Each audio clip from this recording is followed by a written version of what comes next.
That magnesium glycinate capsule you just took, one of the 6 foods you consumed today, already killed it. Gone before it ever reached a single cell. You felt nothing. No signal. No clue. It broke down in your digestive tract, collided with a compound from your last meal, and got converted into a form your body simply expelled. $40 a bottle, straight into the toilet. Again, I stumbled onto this completely by accident. A 68-year-old woman, fully compliant, disciplined about her magnesium, 400 milligrams of glycinate every single night for 3 straight years. Still deficient, still waking up with leg cramps at 2 in the morning, still showing up to my ER with heart palpitations twice in 6 months.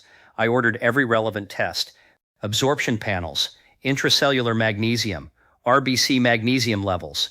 Everything came back as if she hadn't been supplementing at all. So I pulled her food diary, and I found the answer in under 10 seconds. 6 foods. Ordinary, everyday staples. Things sitting on your kitchen counter right now. Things most people consider healthy. Each one carries a specific compound that latches onto magnesium glycinate inside your digestive system and forms an insoluble complex your intestines are completely unable to absorb. The magnesium moves straight through you like water through a colander. Wasted. Every single dose. Your physician doesn't know this. Your dietitian doesn't cross-reference supplement absorption against food interactions. Almost nobody does, because the healthcare system never connects those two conversations. Supplements live in one column, food lives in another, and your gut is where they silently cancel each other out.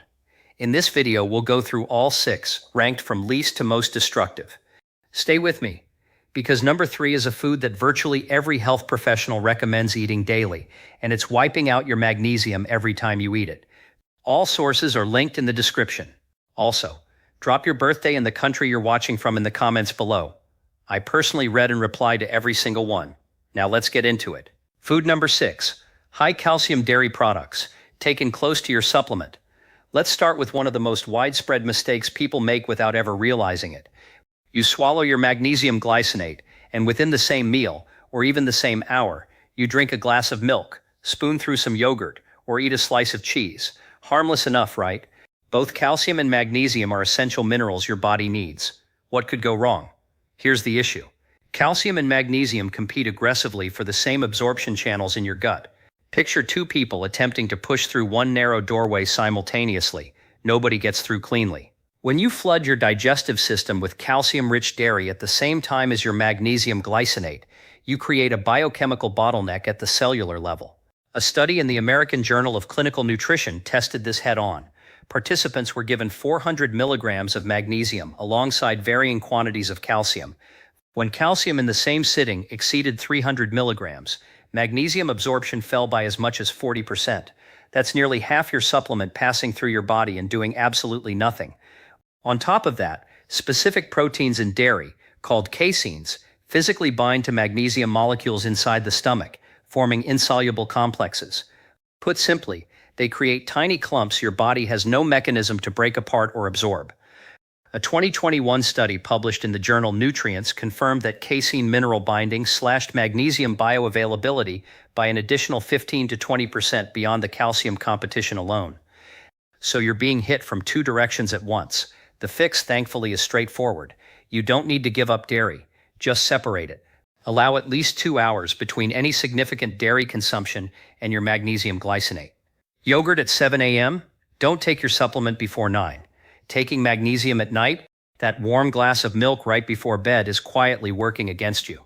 For heavier dairy meals, pizza, cream-based pasta, some researchers recommend pushing that gap out to 3 hours.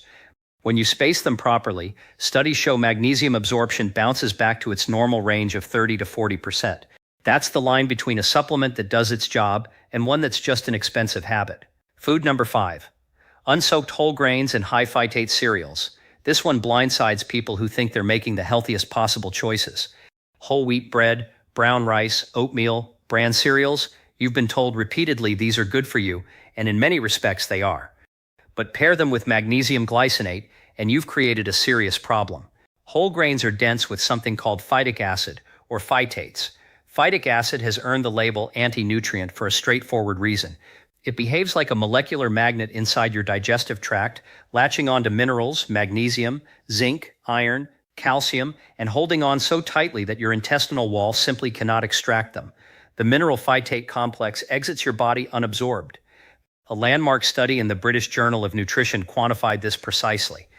Participants eating high phytate meals alongside magnesium supplements showed a 60% drop in magnesium absorption compared to those eating low phytate meals.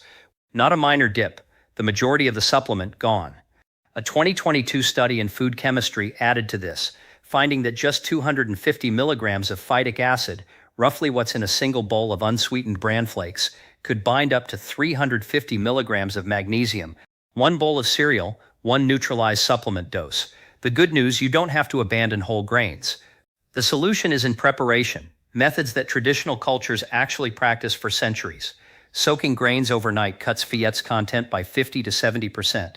Fermentation, as in traditional sourdough, can reduce it by up to 90%. Sprouting is another powerful option. Sprouted grain bread carries dramatically lower phytate levels than standard whole wheat. For oatmeal, soak your oats overnight in water with a splash of lemon juice or apple cider vinegar. The mild acidity activates phytase enzymes that naturally break down phytates oxidative. Even 12 hours of soaking moves the needle significantly. Can't be bothered with preparation? Then fall back on the timing strategy. Whole grains at one meal, magnesium glycinate at another, with a 2 to 3 hour gap between them. But the next food on this list doesn't just block magnesium, it actively pulls it out of your body's reserves. Food number 4. Processed foods packed with refined sugar. Here's where the damage shifts from blocking absorption to actively depleting what you already have. Refined sugar doesn't simply compete with your magnesium glycinate, it forces your body to burn through its stored magnesium at a frightening rate. The mechanism is well documented. Your body requires magnesium to metabolize sugar. Specifically, it takes 28 magnesium molecules to process a single molecule of glucose. 28 to 1. That ratio is brutal. Every candy bar, every soda, every processed food containing added sugar triggers your body to pull magnesium from your muscles, bones, and organs just to deal with that sugar load. A major study published in the Journal of the American College of Nutrition followed 2,000 participants over 5 years. Those with the highest sugar intake had magnesium levels 31% lower than those with the lowest intake, even when both groups were supplementing with identical amounts of magnesium. The high sugar group was essentially running in place, putting magnesium in and burning it off simultaneously. Research from St. Luke's Mid-America Heart Institute found that consuming more than 25 g of added sugar per day, roughly 6 teaspoons, measurably impaired cellular magnesium retention. Cells start leaking magnesium when blood sugar spikes, and the average American is taking in around 77 g of added sugar daily. That's more than triple the threshold at which magnesium depletion becomes clinically significant. What makes this especially insidious is the feedback loop it creates. When magnesium drops, insulin signaling becomes disrupted, triggering cravings for more sugar. More sugar depletes more magnesium. More magnesium depletion generates more cravings. A cycle that feeds itself. To protect your investment in magnesium glycinate, start reading ingredient labels closely. Sugar appears under at least 56 different names: dextrose, maltose, high fructose corn syrup, agave nectar, and dozens more. Aim to keep total added sugars below 25 g per day. Swap sugary snacks for whole fruit, where fiber dramatically slows sugar absorption. When you do eat something sweet, take your magnesium at least 3 hours away from it. And if sugar is quietly draining your magnesium reserves, what comes next is doing something even more aggressive. Food number 3. Spinach and other high oxalate greens. This one genuinely catches people off guard. Spinach is a superfood. It's rich in vitamins, iron, and minerals. It's in every health influencer's smoothie. It even contains magnesium on its own. So how could it possibly be a problem? When spinach and other high oxalate greens meet magnesium glycinate in your digestive tract, they create a chemical trap. Spinach is one of the single highest dietary sources of oxalic acid in existence. Oxalates bind to minerals with remarkable strength. When oxalic acid encounters magnesium in your gut, the result is magnesium oxalate, essentially a mineral rock your body cannot break down, cannot absorb, and in sufficient quantities may use as the raw material for kidney stones. A study in the Journal of Agricultural and Food Chemistry measured the oxalate content of common leafy greens. Raw spinach clocked in at 970 milligrams per 100 g serving. Compare that to kale at just 20 milligrams or romaine lettuce at 10 milligrams. The difference is staggering. Researchers at the University of Wyoming ran a direct absorption study comparing magnesium uptake with high oxalate versus low oxalate foods. The high oxalate group showed a 27% reduction in magnesium absorption. When the specific source was spinach, that number climbed to 35%, owing to its uniquely concentrated oxalate profile. A 2020 study in urological research found that people eating high oxalate diets while supplementing with magnesium had a 22% higher rate of calcium oxalate kidney stone formation. The magnesium was literally being diverted into stone-forming compounds rather than doing anything useful for the body. You don't necessarily need to cut out spinach entirely, though nephrologists do recommend it for patients with a history of kidney stones. The most practical solution is heat. Boiling spinach for just 3 minutes slashes oxalate content by up to 87%.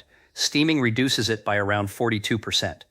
Never consume raw spinach in a smoothie on the same day you take magnesium glycinate. Better still, replace some of your spinach with low oxalate greens. Kale, arugula, bok choy, or collard greens deliver comparable nutritional value with a fraction of the mineral-blocking burden. Food number 2, soy-based foods and high phytoestrogen products. Soy is omnipresent. Soy milk, tofu, edamame, soy protein isolate in protein bars, soy lecithin in chocolate, soy sauce on your dinner. It's one of the most heavily consumed plant proteins on Earth. And if you're taking magnesium glycinate, soy may be quietly dismantling everything that supplement is supposed to accomplish through 2 separate mechanisms working at the same time. And first, like whole grains, soy is extremely high in phytic acid. Soybeans contain between 1 and 2.3% phytic acid by weight, placing them among the highest of any food source. But soy doesn't stop there. It also contains phytoestrogens, specifically isoflavones like genistein and digoxin. These plant-based estrogens interact with your hormonal system in ways that directly disrupt mineral metabolism. A study in the Journal of Bone and Mineral Research found that high soy isoflavone intake altered the expression of magnesium transport proteins in the intestinal lining, specifically the TRPM6 and TRPM7 channels, which are the body's primary gateways for magnesium absorption. Those channels showed 18 to 25% reduced activity in participants consuming more than 40 milligrams of isoflavones daily. That's roughly 1 cup of soy milk combined with 1 serving of tofu.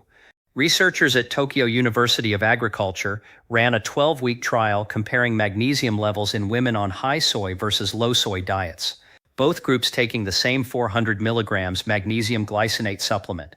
After 12 weeks, the high soy group had serum magnesium levels 19% lower than the low soy group.